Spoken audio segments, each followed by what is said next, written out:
बच्चों नमस्कार। आज हम पढ़ेंगे कक्षा 10 की हिंदी पुस्तक क्षितिज भाग 2 अध्याय 4। पाठ का नाम है उत्साह और अट नहीं रही। इस पाठ में बच्चों दो कविताएं हैं, एक उत्साह और दूसरा है अट नहीं रही है। तो अभी हम देखने वाले हैं उत्साह, ठीक है। उत्साह कविता को देखेंगे समझेंगे, लेकिन उससे पहले हम कवि परिचय, जो इस पाठ के कवि हैं सूर्यकांत त्रिपाठी निराला जी, कवि परिचय जानेंगे। उसके बाद हम पहली जो कविता है उत्साह को समझेंगे, ठीक है। उत्साह का अर्थ क्या होता है? उत्साह, उमंग, क्या होता है? खुशी होती है, जिसको देख करके हमें खुशी, एक उत्साह होता है। जैसे आप कक्षा 10 में आए हैं, पढ़ रहे हैं, आप यदि उत्साह से पढ़ेंगे तब तो आपको चीज़ें समझ में आएगी। यदि आप समझेंगे बोर्ड है, पढ़ना है, पास होना है, बोर हो रहे हो, तो फिर वो पढ़ने का उतना आनंद ना आपको आएगा, फिर ना आपका ऐसा कुछ अच्छा आगे भविष्य के लिए होगा। इसलिए आपके अंदर एक उत्साह होना चाहिए, ठीक है। सच बात है, अगर आपके अंदर उत्साह नहीं है तो आप सोच लीजिए सब करना व्यर्थ है। एक उत्साह से कार्य कीजिए तो वह सफलता जरूर मिलती है, ठीक है। आइए पहले हम जानेंगे कवि परिचय, जो इस पाठ के कवि हैं उत्साह और अट नहीं रही कविता के। कौन है? सूर्यकांत त्रिपाठी निराला जी। तो इनका परिचय जानेंगे। सूर्यकांत जी का जन्म बंगाल के महिसादल में सन 1899 में हुआ। वे मूलतः गढ़ाकोला यानी जिला उन्नाव, उत्तर प्रदेश के निवासी थे। निराला की औपचारिक शिक्षा 9वीं तक महिसादल में ही हुई। अब यहाँ एक शब्द आया औपचारिक शिक्षा। अब इसका अर्थ क्या होगा? औपचारिक शिक्षा का अर्थ होता है जैसे आप अभी कक्षा 9 से पास होकर कक्षा 10 में आए हैं, आपने औपचारिक रूप से सब चीज किया है ना, सब चीज सही है।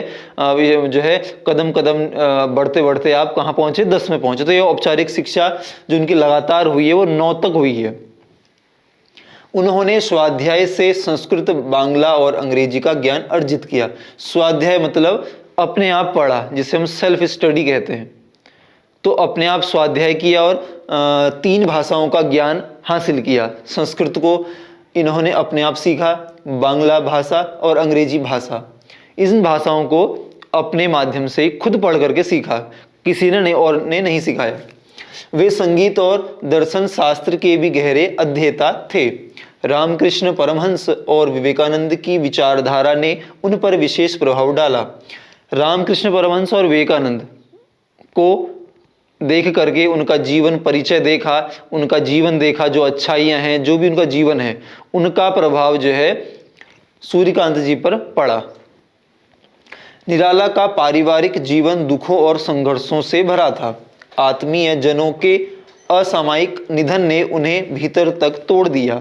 जो उनका प्रभाव था, जैसे रामकृष्ण परमहंस हैं, विवेकानंद जी हैं, तो उनका जो जीवन से हमें सीखने को मिला, जो अच्छी चीज़ें हैं वह देखी और सीखी, तो अपने जीवन उतारने का प्रयास किया। लेकिन जो अपने परिवार के जन हैं, उनका असमय निधन जो हुआ, उससे क्या है कि हमारे सूर्यकांत जी जो लेखक हैं, कवि हैं, इनका जो मनोबल है वो एक तरह से टूट पड़ा। साहित्यिक मोर्चे पर भी उन्होंने अनवरत संघर्ष किया। सन 1961 में उनका देहांत हो गया। तो ये कवि परिचय, आप जब भी कोई भी पाठ पढ़ें उससे पहले कॉलम बना लीजिए। पाठ का नाम क्या है, ठीक है, पाठ का जो है सिलेबस क्या है, और पाठ के लेखक या कवि, जन्म और मृत्यु, और जो लेखक हैं या कवि हैं उनकी रचनाएं कितनी हैं, ताकि जब आप अपने प्रश्नोत्तर करेंगे तो उत्तर को आप जितना रोचक बना सकें, ठीक है। जितने उसमें ऐसे तथ्य इकट्ठा करके लिखें, एक अलग पेन से लिखेंगे तो क्या होगा, जो आपकी कॉपी चेक कर रहा है तो उसको वो चीज़ दिखेगी कि आपने पढ़ाई की है, आपने समझा है और उत्तर को लिखा है। तो इस प्रकार से लेखक परिचय हमें जरूर पढ़ना है। और इसमें जो बच्चों पढ़ने वाली चीज़ें हैं, जो आपको समझने वाली क्या क्या हैं, इस पाठ के कवि कौन है या लेखक कौन है, ठीक है, जन्म कब हुआ, मृत्यु कब हुई, उनकी रचनाएं कितनी है, इतना पढ़ लेंगे तो आपके लिए काफ़ी है। इसके बाद आती हैं हमारे जो कवि हैं, इनकी जो रचनाएं हैं, काव्य की हैं, गद्य की, कितनी रचनाएं हैं। तो पहले पढ़ेंगे उनकी प्रमुख काव्य रचनाएं। काव्य में क्या क्या आता है? दोहे, छंद, ठीक है, कविताएं, ये काव्य में आएगा। और गद्य की रचना आएंगी आपकी कहानी है, संस्मरण है, यात्रा वृत्तांत है। तो आप इसको नोट कर सकते हैं कि काव्य रचनाएं कितनी थी। अनामिका, परिमल, गीतिका, कुकुरमुत्ता, नए पत्ते, तो यह है काव्य रचना। इनको आप अलग पेन से लिख सकते हैं, ठीक है। अब उपन्यास, कहानी, आलोचना और निबंध लेखन में भी उनकी ख्याति अविस्मरणीय है। इसका कहने का अर्थ क्या है? कि लेखक ने काव्य रचनाएं तो की, इसके साथ साथ गद्य रचनाएं भी करते थे। ठीक है, जो उपन्यास है यानी नोवेल्स हैं। इसके बाद है निराला रचनावली के 8 खंडों में उनका संपूर्ण साहित्य प्रकाशित है।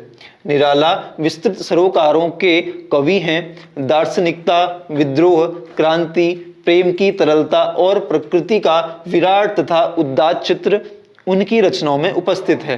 तो इनके बारे में एक चीज और नोट करने लायक है कि जो कवि हैं, यह कवि बादलों के बहुत प्रिय हैं, यानी जो अपनी जो लेख लिखते हैं तो उसमें बादलों का जिक्र जरूर करते हैं।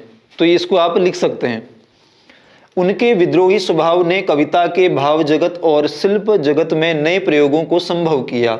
छायावादी रचनाकारों में उन्होंने सबसे पहले मुक्त छंद का प्रयोग किया। शोषित, उपेक्षित, पीड़ित और प्रताड़ित जन के प्रति उनकी कविता में जहां गहरी सहानुभूति का भाव मिलता है, वहीं शोषक वर्ग और सत्ता के प्रति प्रचंड प्रतिकार का भाव भी। कविता लिखने का आशय क्या होता है बच्चों? हम क्यों लिखते हैं कविता, क्यों पढ़ते हैं, क्यों पाठ पढ़ते हैं?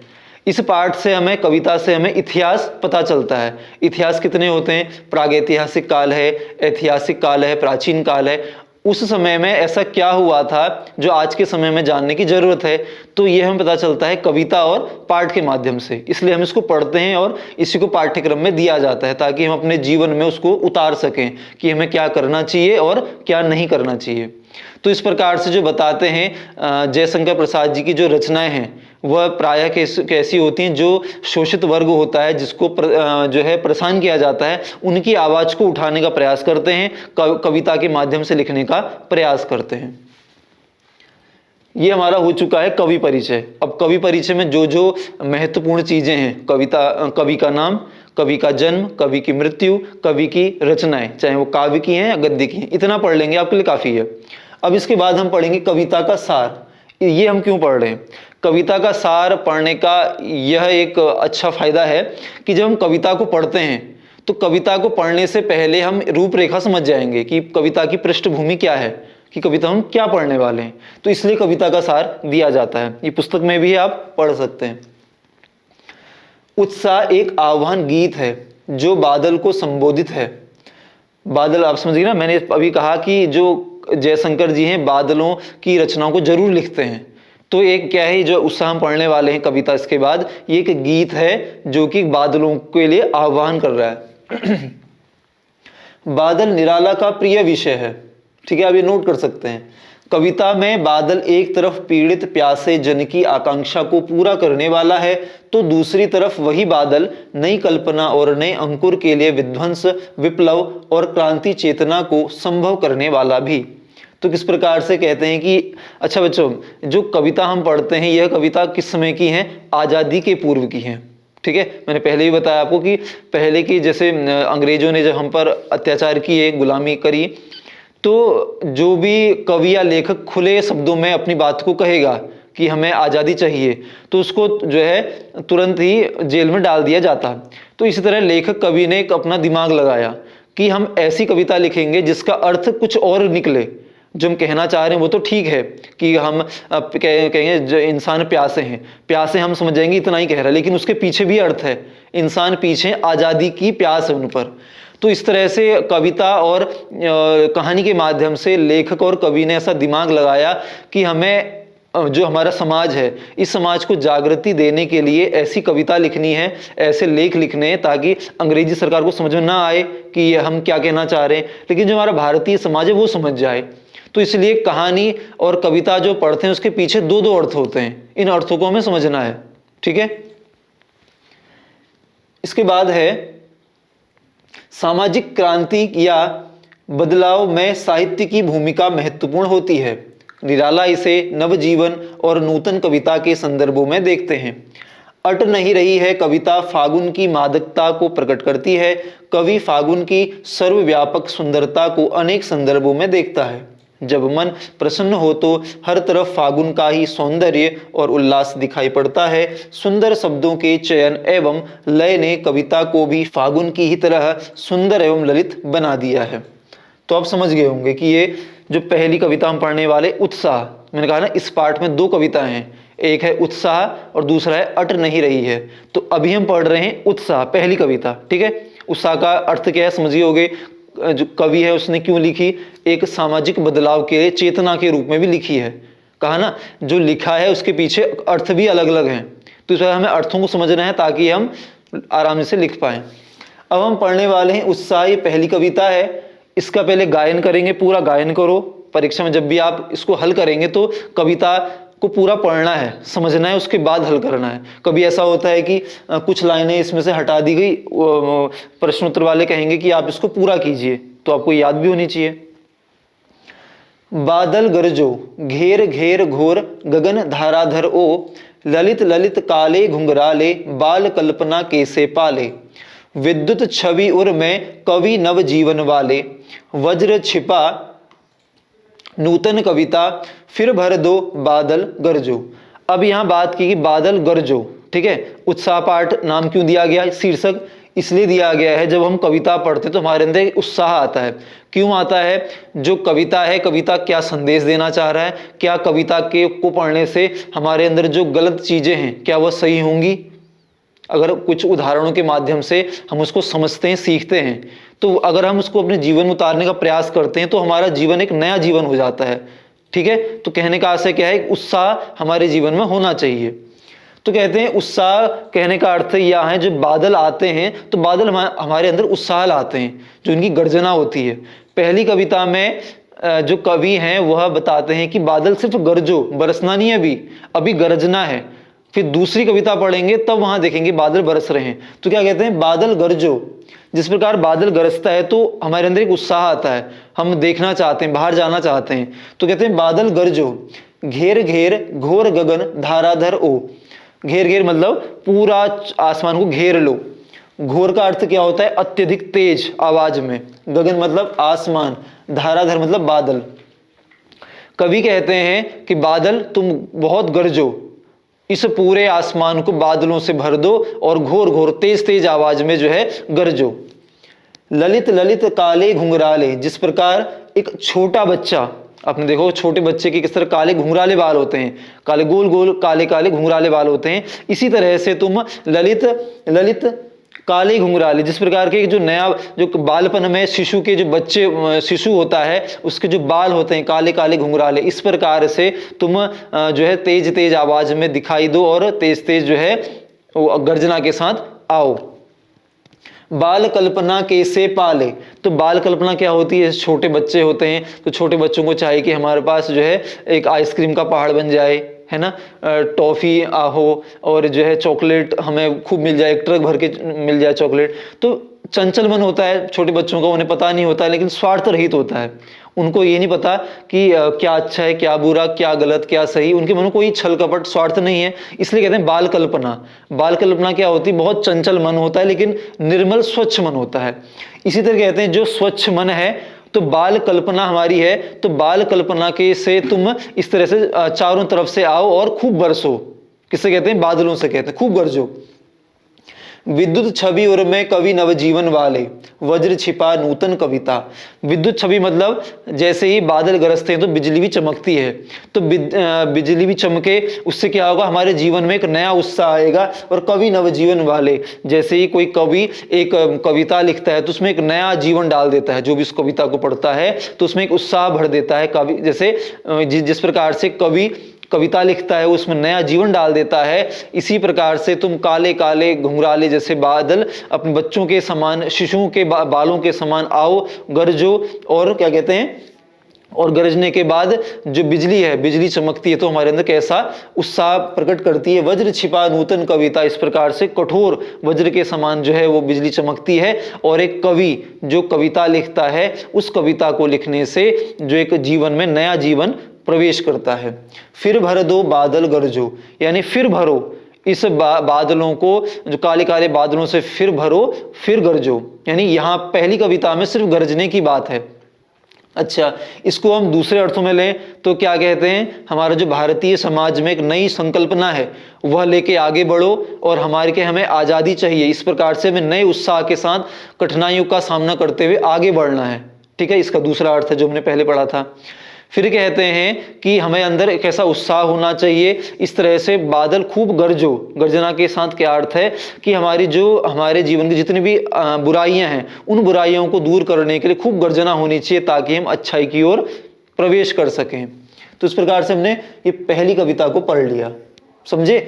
इस कविता में कवि ने सिर्फ बादल को गरजने के लिए कहा है, बरसने के लिए नहीं कहा है। क्या कहते हैं, बादल तुम एक छोटे बच्चे के समान, काले काले घुंघराले बालों के समान खूब आओ, चारों तरफ से इस बादलों से भर दो, तेज तेज आवाज में चमको, जो है गरजो, बिजली चमकेगी। इस तरह से ऐसा होता है कि कवि नवजीवन के समान एक कविता लिखता है। इसी प्रकार से बादल आएंगे, गरजेंगे, तो हमारे अंदर एक नया उत्साह, एक नई उमंग जो है प्रकट होगी। ठीक हो गया, समझ गए साधारण भाषा में।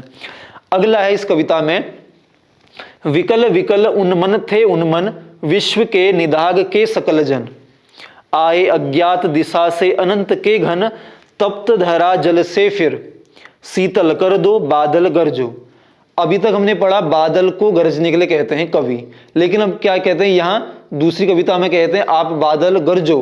गरजने के साथ बरसना भी है। क्यों बरसना है, देखिए, विकल विकल उन्मन थे उन्मन। उन्मन का अर्थ क्या होता है, उन्मन का अर्थ है कि किस प्रकार से विकलता छा रही है, चारों तरफ से एक विकलता छा रही है। विश्व के निदाग के सकल जन, निदाग का अर्थ होता है गर्मी। विश्व के सभी लोगों में ऐसी गर्मी, ऐसी भयानक गर्मी आ गई है कि सब में विकलता छा रही है, जो कुछ न करने को सूझ रही है। आए अज्ञात दिशा से अनंत के घन। अब आपको पता है बादल एक दिशा से तो आते ही नहीं है कि पूर्व से ही आएंगे, हमेशा पूर्व से भी आ सकते हैं, पश्चिम से भी, उत्तर से भी, दक्षिण से भी। तो जो बादल हैं, कह रहे हैं बादल अज्ञात दिशाओं से आए जा रहे हैं, खूब अनंत आ रहे हैं। तप्त धरा जल से फिर, और बादल आ रहे हैं गर्जना के साथ, अब बरस भी रहे हैं। और कहते हैं कभी अब इस धरा यानी पृथ्वी को जल से भर दो, और इसको जो धरती है इसको तृप्त कर दो। शीतल कर दो बादल गरजो, और सभी मनुष्यों में शीतलता प्रदान करो, और इस खूब गरजो, गर्जना के साथ आप बरसो। जिस प्रकार से हम सभी जानते हैं जब वर्षा ऋतु का आगमन होता है तो उससे पहले हम देखते हैं धरती पर के दरारें पड़ जाती हैं, सूखा पड़ता है, तो किस प्रकार से जो धरती है फटने को तैयार होती है ना, उसमें गैप देखते होंगे आप। और किस प्रकार से पेड़ पौधे और सभी मनुष्य, कितनी भयानक गर्मी होती है, जब वर्षा आती है तो एक शीतलता प्रदान करती है। जिस प्रकार से एक व्यक्ति प्यासा है, उस प्यासे को अगर कुछ बूंदें पानी की मिल जाए तो उसके लिए अमृत समान होती हैं। तो ये इसी प्रकार से कह रहे हैं, इस भयानक गर्मी में पूरे विश्व के जो सकल जन हैं, जब बारिश होती है तो यहाँ सब तृप्त हो जाते हैं। धरती, मनुष्य, प्राणी, पेड़ पौधे, जितने भी जीव हैं इस सृष्टि के, वो सब तृप्त हो जाते हैं। इसलिए बादल तुम गर्जना के साथ बरसो, हमारे अंदर एक सकारात्मक सोच के साथ नकारात्मक दूर हो, इसी तरह से एक सकारात्मक पहल को लेते हुए खूब गरजो और बरसो। तो बच्चों यहाँ कविता पूरी हुई। हमने आज उत्साह कविता को पढ़ा, ठीक है। अभी उत्साह कविता को आप अपने शब्दों में सारांश के रूप में लिख सकते हैं।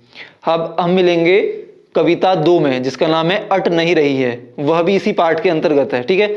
जल्दी मिलेंगे, आप इसको शब्दार्थ को लिखिए, समझिए और सारांश को भी लिखिए। धन्यवाद।